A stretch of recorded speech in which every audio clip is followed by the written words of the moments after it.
Hey there, and welcome back. I'm Dr. Vince Leone, executive producer and co-host of the Practice Builders podcast. With my partner in crime, Dr. Kyle Pankonin, we deliver proven strategies to help you grow fast, specialize with confidence, and build profitable staff-run practices. Let's go ahead and dive into today's episode now. Hello, and welcome to the Practice Builders podcast. My name is Dr. Vince Leone. And I'm Dr. Kyle Pankonin. This is going to be, I think, a really good topic that we're going to talk about today. It's going to be forward-looking, looking to the future of our favorite niche, which is spinal decompression. And Dr. Leone will give the title, and we'll dig in. Oh, yeah. I'm excited about this one because, if you know me, you know I love spinal decompression. So the title of this episode is The Future of Spinal Decompression. And this is part one because this is a big topic. And so we'll be revisiting this topic as we move along. And what's interesting, Dr. Kyle, is I've been working on our State of Spinal Decompression report that'll be coming out at the end of 2025. And we're going to, at Specialized Practice, we're going to start releasing this on a yearly basis at the end of each year, the State of Spinal Decompression, and we'll reflect back on the past year. We'll interview some of the decompression table manufacturers. We'll look at, the marketing, the clinical. So it'll be a really great report. But for this episode, let's go ahead and dive in. And so I think we can talk about demand, some of the latest research, and we can talk about some of the advances in technology and adjunct therapies. So I think from a demand, just to dive in perspective, the latest research I've found in the United States is there's about 100 million people that suffer from back pain every single year, and about 8 to 10% of that is due to a chronic nature, typically a disc. So if you kind of rough that out, 10 million people every single year suffering from some type of bulging, herniated, or degenerative disc. And then on top of that, Dr. Kyle, you have 1.5 million spinal surgeries every single year, about 125,000 a month. So I think it's a positive thing from our perspective. In other words, there's plenty of these patients out there. It's kind of sad, right? Because you just intuitively know not all those people really need spinal surgery. But yeah, what are you seeing on from the research side, from your perspective on the demand side?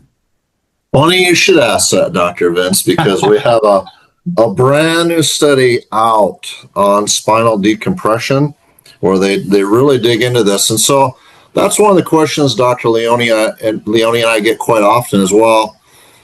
Is there a future in spinal decompression? Isn't the market getting saturated? There's more doctors doing decompression. I don't know if this niche will really work for me.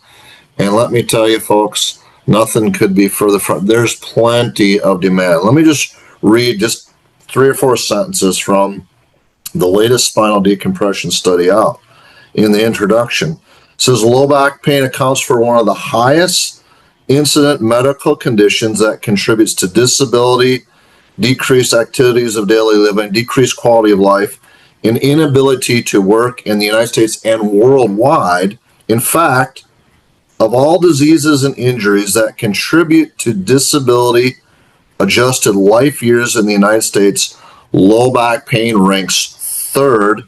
It affects 70 to 85% of people during their lifetime. Here's the kicker, docs, with approximately 20% becoming chronic in the age 20 to 59 year range.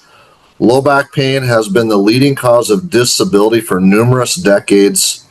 And it says, finally, furthermore, many chronic musculoskeletal patients, especially with low back pain, do not respond to surgery, and many develop dependence on opioids. So if you think about that, 20%. So you would mention 10. It's actually the latest studies are up to 20% of these turn chronic. Percent. Wow. And, when you have a condition that is taking people out of work and reducing their ability to earn a living, and you're worried about someone, having the desire to do it. I mean, good Lord, there is no bigger desire than your ability to provide, right? Your ability to earn a living. And that's not even talking about or considering the subsequent effects. So not only not being able to earn a living, right? But being able to, or not being able to have the self-esteem that goes along with the confidence, that how that affects your relationships with your spouse, with your kids, with your friends. I mean, I know this myself just because, in 2015, I had a zipline accident that resulted in a pretty significant disc and a compression fracture, and it had a massive toll on my life. So I think we can put to bed or to rest once and for all that there is more than enough demand for spinal decompression or non-surgical treatment of a disc. And it's just a matter of being able to, have the clinical acumen and the tools to actually heal somebody, and then being able to reach them and let them know about who you are and what you do. Yeah, never going to run out of demand. It's a never-ending stream of patients. People already equate chiropractic with back pain. So we're working right in our wheelhouse here. Mm-hmm. And if you have this technology with a good clinical protocol, a clinically excellent doctor, it's a no-brainer that this is going to be a something that you can add to your clinic if you're not already doing it, or if you are doing it, to grow it even further. And we obviously think it's the way to go in clinical practice. Oh yeah, 100%. So the demand is there, obviously, and we knew that, right? So we're just reiterating what we believed for years. Some of the research is catching up, and that is painting an even clearer picture of the volume. From a technology standpoint, what do you think, and what are you seeing in the marketplace? I know you have obviously quite a few lasers. You've invested in shockwave. What are your thoughts on, from a technology standpoint, to help these doctors deliver even better results with these patients? Yeah, I personally think, as a chiropractor, having been in practice 25 years, this is the most exciting time I've ever seen to be a chiropractor. Because when I first got into practice, you had your adjustment table, you had your little handheld ultrasound machine, and you had your interferential electrical stim machine, and maybe some doctors, if you were really cool, had a little intersegmental traction table or something. If you're really cool. If you're really cool, and now, wow, we have class 4 deep tissue robotic laser therapy. Yeah, we have these world-class shockwave devices, and the technology of the decompression tables has also really advanced from the original one back in the late 1980s, the VAX-D, to now what we have today with tables that are controlled by computers and actuators and sensors, and the ability to capture the spine in such a way that we can target specific disc levels and change angles on tables. It's an exciting time to be a doc. And when you marry a good decompression table with good technology behind it and good training with some of this latest therapeutic equipment such as laser and or shockwave, you got a win-win. You got a home run, and you're going to help a higher percentage of patients than you could ever before. Yeah, and on top of that, laser, shockwave, like, that's common knowledge and things that we talk about from a chiropractic standpoint. But if you talk to, say, a medical doctor or a physical therapist, I would venture to say less than 10% of those professions have these therapies in their clinics. They don't know what deep tissue robotic laser even is, or versus what it does, right? They don't know what spinal decompression does or how it serves these patients. They really don't, on a widespread basis. Maybe some of the younger doctors, younger MDs, younger PTs, you got to remember, like, the way these doctors are trained, it's very different, very, very different than what we and how we are trained. Is it better? Is it worse? I mean, I don't really want to say that. It's just different, right? It's just different. And chiropractors, by and large, are early adopters. So when you think of this opportunity and these advancing technologies to bring them into the clinic and get results when you would never be able to get the results. Like, look, we love the adjustment. There's no getting around. The adjustment's amazing.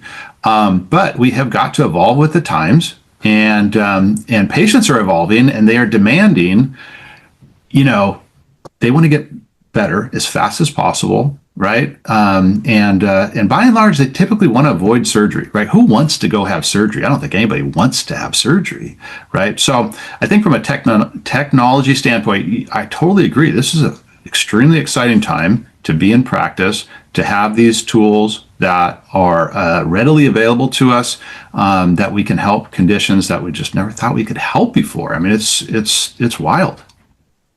Hey there, it's Dr. Vince. And if you're getting value from this episode, please make sure to hit that subscribe button so you never miss an episode. And if you know another doc who's ready to grow their practice, share this with them. It might be exactly what they need right now. Thank you in advance. And now back to the show. Yeah, it is so great. And you can quickly distinguish yourself from your competition by just embracing this modern technology. Even if you're chiropractor and you're adding this technology, it's not like if you're in a city of 10 or 12 or 15 or 20 chiropractors, realistically, there's probably only one or two others that have this technology. And so you're going to differentiate yourself from the chiro down the road, definitely from the local physical therapy department. But the demand for these high-end therapies, shockwave is kind of the new kid on the block. And we are starting to see patients come in are asking, do you have shockwave therapy? Really? Yep. And so that there is that, and the technology and the research behind it is really exploding in the positive direction. And so that's a bandwagon I think doctors should jump on if they haven't already, is to embrace that technology. Laser's been around a while. The technology keeps getting better with it, and laser is tremendous. I'm a big fan of laser. I have 6 lasers, but shockwave is the new shiny, bright object, the new kid on the block, and it's something that's not a flash in the pan or a fad. It's here to stay. Yeah, just like laser is. Yeah, 100%. And then just shifting then to the training, I feel like, and honestly, Doc, this is why I started specialized practice, is because I felt that there was a real dearth in our industry for like comprehensive and extensive training, right? Essentially continuing education on spinal decompression and the disc. Now, is there training out there for, MRI and disc? Yeah, absolutely. But specific to decompression, I mean, there is not a ton of companies out there that literally specifically train you on being an expert in spinal decompression. And that's why I formed this company. That's why we have launched the Decompression Accelerator, so that we can ramp up doctors very quickly into this niche and turn them into a true expert. And that's why we started the summit 3 years ago, right? And the reason why the summit started was because there was a gap in the marketplace, right? There was the existing, seminars on decompression were by and large just a lot of fluff and sales. That's why we started the summit, because we wanted a clinically focused seminar that was all in on, hey, how do you get the best results with your decompression table, and how do you differentiate yourself? How do you position yourself? How do you market yourself? That's why we started the summit, right? And that's why it's been so successful. Now we've had 3 years. We just wrapped it up in September. Already put the deposit on the hotel for next year, September 26, 2026. It's going to be even better. We're going to actually elongate the seminar to 2.5 days versus 1.5 days. And so I think, in my opinion, the good doctors, they've been in practice for 20, 30 years. They don't want to offer a service that they don't feel confident that they can deliver the results, right? By and large, doctors are highly ethical, and they don't want to just take someone's money if they can't deliver the clinical outcome. So that's kind of what I'm really excited about is positioning spinal specialized practice as the de facto leader in spinal decompression education, so that we can have great doctors in the United States that are delivering outstanding care. Yes, and the Decompression Summit is delivering on that. In my opinion, it's the best training that is available in our profession for really honing your clinical skills, marketing, research. It all comes together in that summit to produce a beautiful thing. And that's why we get so many great reviews. Doctors say that if it's not the best seminar they've ever been to, they say it's in the top 2 or 3 ever. And these are doctors that have been, like you said, in practice 20 and 25 and 30 years. Mm-hmm. And so the other thing I would say about this is when you're choosing, if you're new to the world of decompression, you're thinking about getting a table, make sure you get it from a table manufacturer that also is going to provide you some degree of training. In other words, don't just get it from a company that's literally going to ship the table to you and say, good luck. And because we have doctors that we've worked with over the years that literally that they didn't really get any training. And so the beautiful thing is, though, now, hey, we have the summit, we have specialized practice, we have all this new research coming out, and we can get a doctor up to speed, like with the Practice Accelerator, literally in about 3 months, and they are off to the races and growing a decompression practice. And it's a beautiful thing to see some of these doctors and how much progress they can make in such a short time. Yeah, I mean, there's no substitute for your network, right? When you're around experts that either are currently doing it like Dr. Kyle or have done it in the recent past, myself, and then you're with and among other doctors that are doing the exact same thing that you are, growing spinal decompression, sharing best practices, wins, what to avoid, challenges that they're facing, and then overcoming, having clinical Q&As every single week, having business Q&As every single week. There's just no substitute. I mean, if you're wondering if you're stuck and you're wondering, well, why am I stuck? Well, if you're on an island and trying to kind of figure it out on your own, that's probably why you're stuck, right? Because you're not tapping into, the resources that are out there. And there's still doctors out there that don't even know that the research supports 24 visits as the minimum viable dose. Talked to a doctor the other day. He's been offering decompression, by the way, very successful practice overall. He's been offering decompression for years, 15 years. He didn't know that the research supported 24 visits. It's like, well, come on. I mean, if you're going to be an expert and charge people money and, position yourself as such, you got to at least do the basics. You got to know, because the table manufacturers don't really, I mean, some do and some don't, but they're not clinicians. I mean, they're table manufacturers, right? So while I totally agree that there are some that are better than others in terms of like the support that they provide and the clinical support that they provide, by and large, that's their job is to sell you a table. At the end of the day, their job is to sell you a table. Their job is not to turn you into a spinal decompression expert. So that has to go on you. I always say, got to make 2 investments. First one, table. Second one, yourself. Ideally, you flip it. You invest in yourself, in the training, in the systems, in the enrollment, and get prepared, and then you get the table. That's how I've seen it work the best.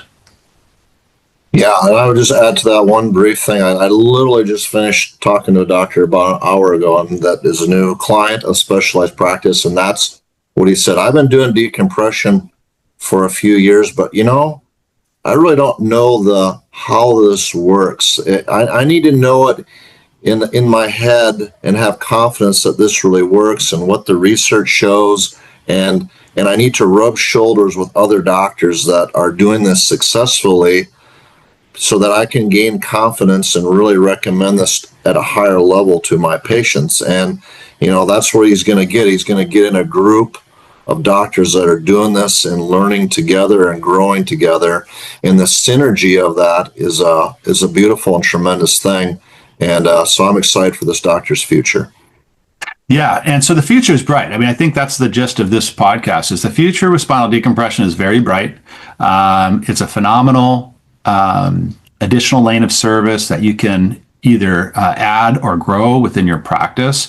And, I kind of almost feel like we're just getting started. We had this big spike in the late 90s when the, Axiom came out with the DRX 9000.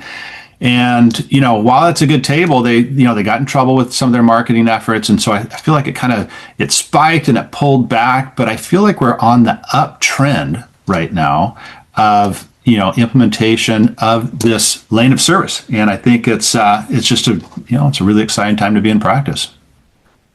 Yeah, this is going to grow. This is going to mushroom. And one of the things we'll talk about in part 2 is the research component of this.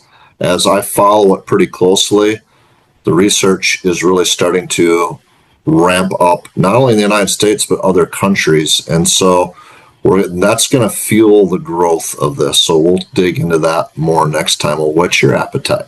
I'm looking forward to it, Doc. Okay, well, that's going to wrap up this episode, The Future of Spinal Decompression, Part 1. Thanks for joining, and we'll see you all on the next episode.